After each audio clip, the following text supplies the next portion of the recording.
Yes, good morning. Almost 10 minutes have gone. So, to begin with today's aspect, that is types of catalysis.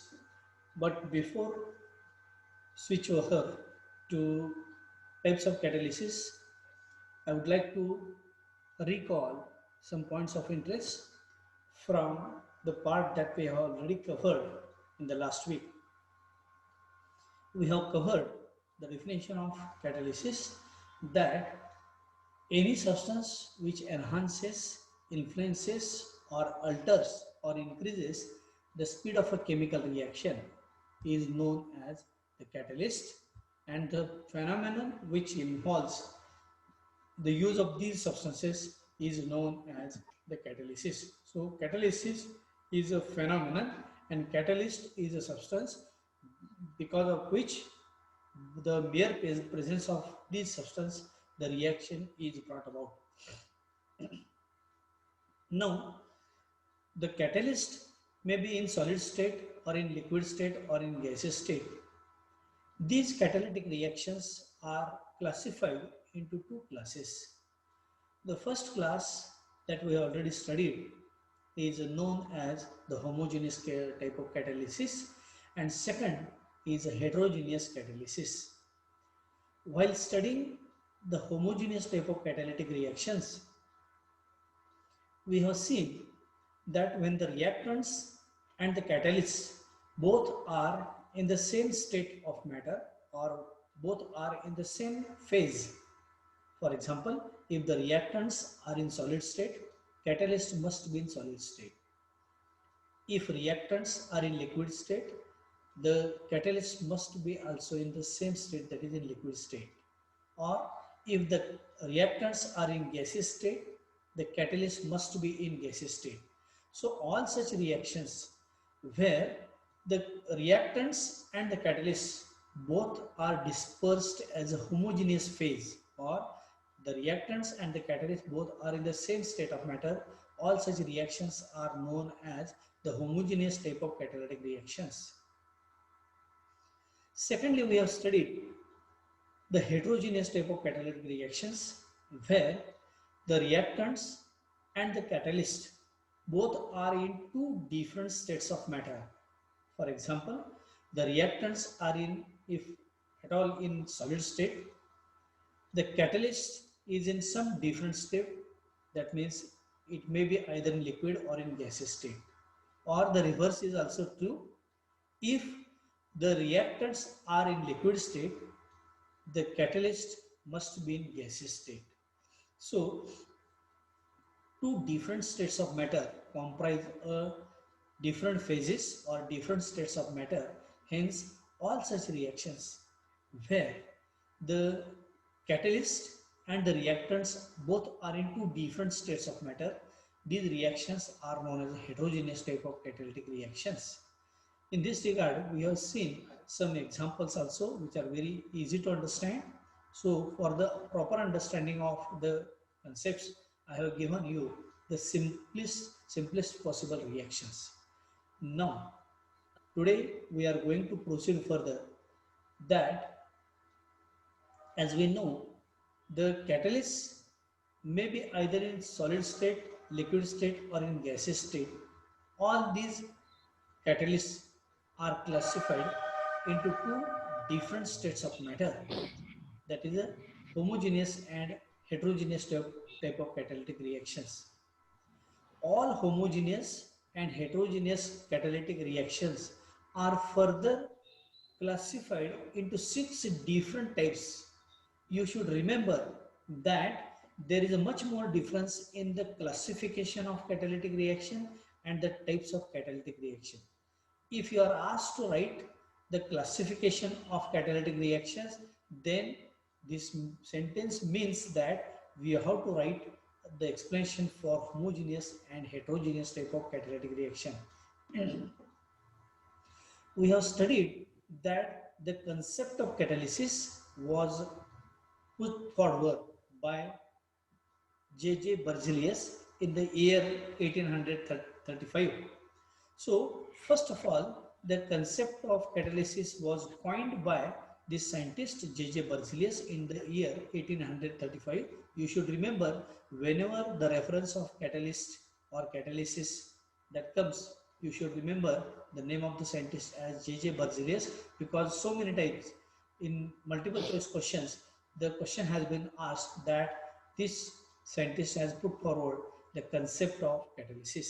So the correct answer is J.J. Berzelius. The homogeneous and heterogeneous type of catalytic reactions are further classified into 6 different types. I repeat once again, there is much more difference in the classification and the types of catalytic reactions. So, catalytic reactions are further subdivided into 6 different types. These types are nothing but the positive catalysis, negative catalysis, autocatalysis, acid-base catalysis, induced catalysis, and enzyme type of catalysis. So these are 6 different types under the types of catalysis, that is the positive catalysis, negative catalysis, autocatalysis, acid-base catalysis, induced catalysis, and enzyme type of catalysis. So all these are the 6 different types of homogeneous and heterogeneous type of catalytic reactions. We are going to study all these 6 different types one by one by taking into account 2 examples of each case. So we are going to start with the types of catalytic reactions.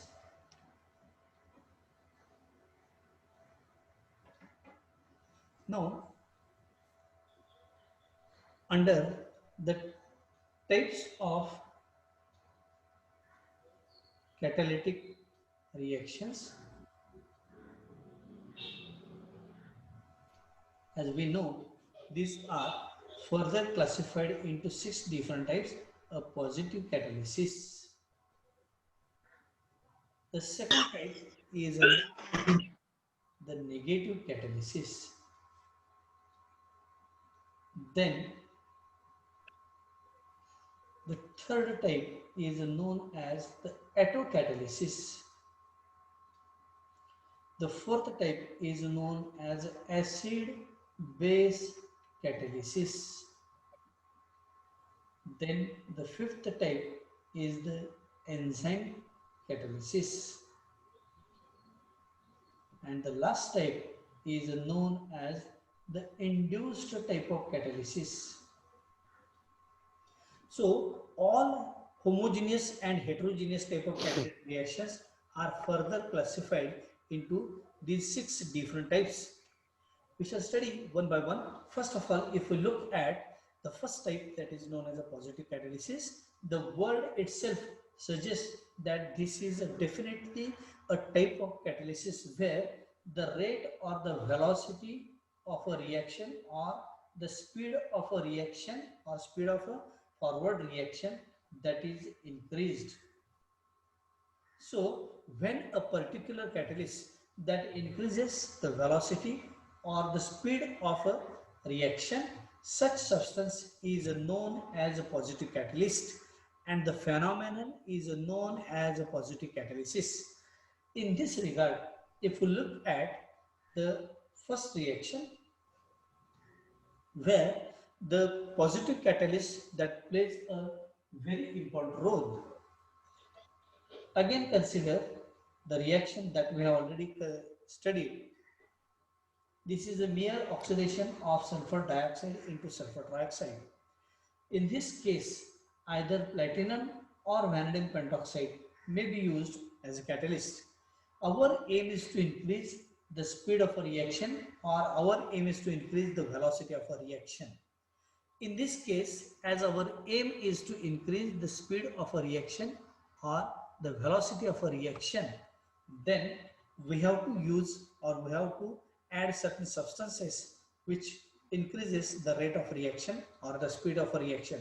So in presence of platinum or in presence of vanadium pentoxide, the rate of forward reaction or the velocity of this reaction is increased. That means the percentage conversion of sulfur trioxide is increased just by mere presence of either of these substances. So platinum or vanadium pentoxide is known as a positive catalyst.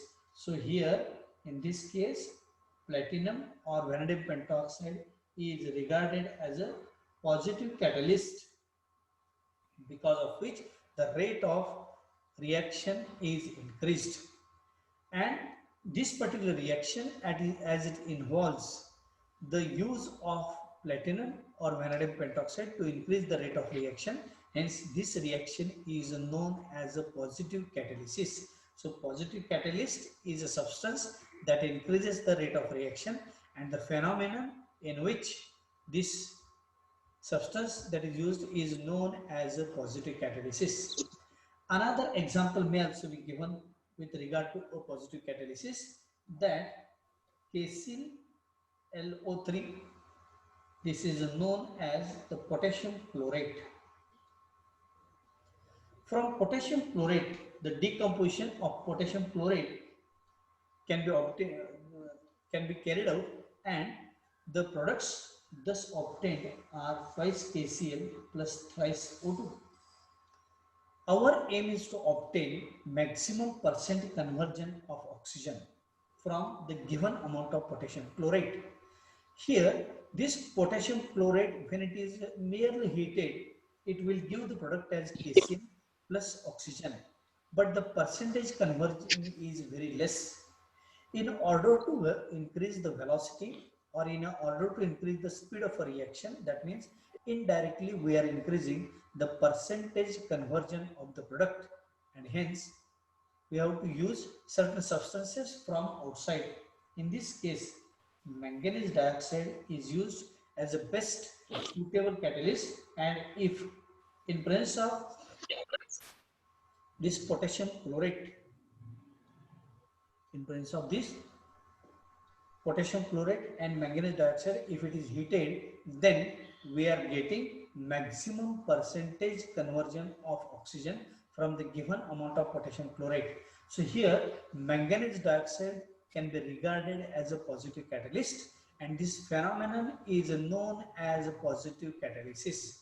So this is the first type where we have studied a phenomenon of positive catalysis is nothing but the substance that increases the velocity or the speed of a reaction and which remains chemically intact at the end of a chemical reaction. So this substance can be recovered chemically intact at the end of a chemical reaction is known as a positive catalyst. So in both these reactions we have seen either platinum or vanadium pentoxide, or in this reaction manganese dioxide is used as a positive catalyst, and this use of these substances during the course of a reaction is known as positive catalysis.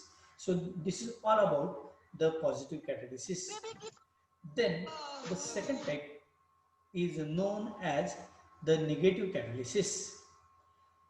In case of negative catalysis, the word itself suggests that here there are certain substances which can affect or which can alter the rate of reaction. We are concerned with the speed or the rate of reaction. So there are certain substances which are used to stop the normal course of the reaction, or there are certain substances which are used to retard or to slow down the normal course of the reaction, or there are certain substances which are used to inhibit the normal course of the reaction. So the substances which are used to stop or which are used to retard or which are used to inhibit the normal course of the reaction, all such substances are known as a negative catalyst, and the phenomenon is known as a negative catalysis. So the definition of negative catalysis is exactly opposite to positive catalysis. In positive catalysis, the substance merely increase the rate of reaction, but in negative catalysis, the substances decrease or retard or the stop or to inhibit the normal course of a reaction, all substances are known as the negative catalyst, and the phenomenon is known as the negative catalysis. In this regard, if we want to see certain reaction, the first reaction, as we know, this hydrogen peroxide, if it starts to decompose, then it can form water, and half molecule of oxygen is involved in the atmosphere. That means at room temperature, hydrogen peroxide easily decomposes to form water, and oxygen is liberated in the atmosphere. So this is a normal course of the reaction where these products are formed. Our aim is to stop, or our aim is to retard, or our aim is to inhibit this normal course of the reaction, or we want to stop this particular reaction. In order to stop this reaction, नहीं if माँ we मैं तो use, जा मुझे सोने और मन नींद बहुत आई है वहाँ भी टाइम लगता है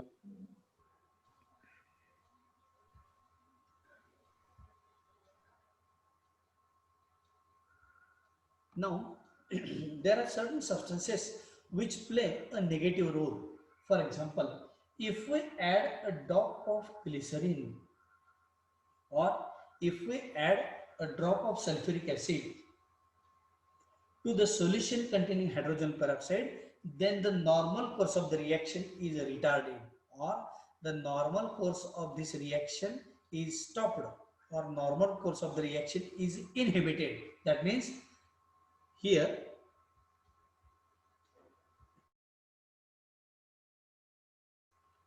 in this particular reaction, the formation of water and the evolution of oxygen, half molecule of oxygen, is stopped due to addition of glycerin or sulfuric acid. So glycerin or sulfuric acid, they play a negative role. That means they stop the normal course of the reaction, or they inhibit the normal course of the reaction, or they retard the normal course of the reaction. So these substances, they play a negative role in inhibition of this reaction, and hence these substances are known as a negative catalyst.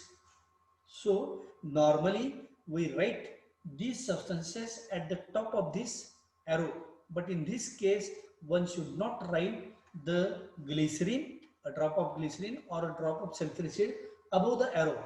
So it is totally wrong, because if you write glycerin or sulfuric acid above this arrow, then this indicates that the formation of water or oxygen merely possible in presence of glycerin or sulfuric acid. So here you should not write any glycerin or sulfuric acid above the arrow. That indicates that this reaction proceeds only in presence of these substances. So we have to add a drop of glycerin or a drop of sulfuric acid into this solution containing hydrogen peroxide, which prevents and preserves the hydrogen peroxide from decomposition. Hence, I have written this glycerin or sulfuric acid little bit away from this arrow.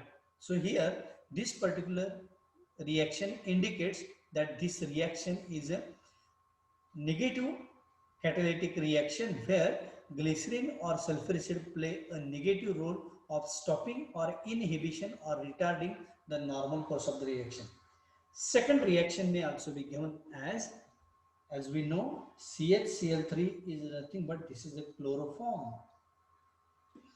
If the oxidation of chloroform takes place, then it can form a deadly poisonous gas that is known as COCl2. This is known as carbonyl chloride, or its commercial name is known as phosgene gas. Phosgene gas is a deadly poisonous. It causes cancer. Now, our aim is to stop the normal course of the reaction, or our aim is to inhibit, or our aim is to retard the normal course of the reaction. That means we have to stop the normal course of the reaction. That means if we want to stop the oxidation of chloroform to form this carbonate chloride or phosgene gas, then we have to add certain substances from outside which can stop the course of a reaction or which can prevent the oxidation of chloroform. So here in this case, if a drop of alcohol that is added to the solution containing chloroform, then alcohol retards or alcohol stops or alcohol inhibits the normal course of the reaction. That means alcohol prevents the oxidation of chloroform into phosgene gas. So alcohol plays a negative role in stopping of this oxidation of chloroform, and hence this alcohol is known as the negative catalyst, and this reaction is known as negative catalysis. So in a brief, the negative catalysis is nothing but there are certain substances which are used to stop the normal course of the reaction, or there are certain substances which may be used to retard the normal course of the reaction. All such substances which are responsible to stop the normal course of the reaction, as in case of hydrogen peroxide, glycerin, a drop of glycerin or a drop of sulfuric acid, they may retard the normal course of the reaction. Hence these are known as a negative catalyst, or the oxidation of chloroform that leads to the formation of carbonate chloride. If at all this carbon chloride which is in gaseous state, which is a result of oxidation of chloroform, if it is inhaled by human beings, then this carbon chloride that lodges in our lungs, which is responsible to cause cancer. Hence it is known as a cancer causing gas or phosgene gas. Now our aim is to stop the normal course of the reaction. That is, our aim is to retard the oxidation of chloroform to carbon chloride. Then we have to add a drop of alcohol to the solution containing this chloroform. So due to addition of alcohol or in presence of alcohol, the oxidation of chloroform is stopped or it is retarded. Hence alcohol is known as a negative catalyst. So if we don't add alcohol, then this reaction continues. That means the formation of carbon chloride, this oxidation of chloroform, that continues, but our aim is to stop the oxidation of chloroform, and hence we have to add alcohol. So you should not write again alcohol above this arrow. That indicates the oxidation of chloroform to carbon chloride that is possible only in presence of alcohol, but the case is not like this. Here this alcohol plays a negative role in stopping or in the inhibition of this normal course of the reaction. Hence alcohol is known as a negative catalyst. So this is how we have completed the first two types, that is known as a positive catalysis, where the substance that is used as a positive catalyst, that substance merely increases the speed of the forward reaction, or that merely increases the velocity of a reaction. All such substances because of which the reaction rate or velocity of a reaction, that means indirectly the percentage conversion of the product, that is increased. So all such substances which are responsible to increase the rate of reaction are known as positive catalyst, and the phenomenon is known as a positive catalysis.